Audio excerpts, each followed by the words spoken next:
پہاڑی زبان میں اپڈیٹ سنیے۔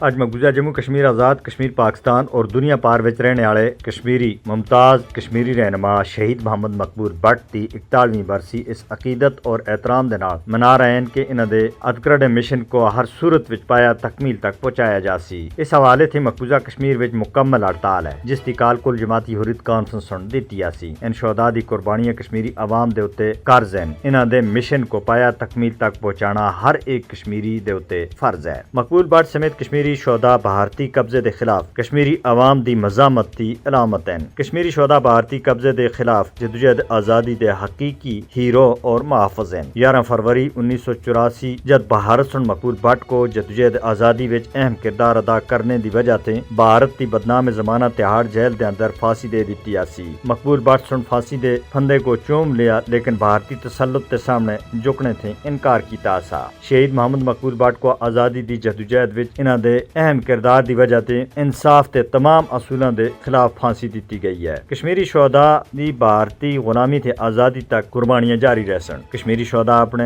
شہیداں دے لہو کو کسی بھی صورت وچ بھلا نہیں سکدے۔ کشمیری اپنے لہو تے جدوجہد آزادی دی داستان لکھ رہے ہیں۔ کشمیری بھارتی غلامی تے آزادی حاصل کرنے تک اپنے شہداء قائدین دے نقش قدم دے اوتے چلدے رہ سن۔ کشمیریاں دے دلاں وچ انہاں دے لیڈراں سن جڑی آزادی دی شمع روشن کیتی ہے اس کو بھارتی بندوقاں اور گولیاں تے کسی بھی صورت وچ بجایا نہیں جا سکتا۔ مسئلہ کشمیر دے حل دا ایک ہی راستہ ہے کہ بھارتی غلامی تھے آزادی۔ ظالم بھارت کو مقبوضہ جموں کشمیر وچ اس دے جرم دے بارے وچ پوچھا جانا چاہیے۔ بین الاقوامی برادری کو جمہوریت دے لبادے وچ بھارت دی طرف تے کیتے جانے والے مظالم دے بارے وچ بھارت کو انصاف دے کٹہرے وچ کھڑا کیتا جانا چاہیے اور عالمی برادری کو مقبوضہ جموں کشمیر دے مظلوم اور محکوم لوکاں کو انصاف دلوانے دے واسطے اگے آنا ویسی۔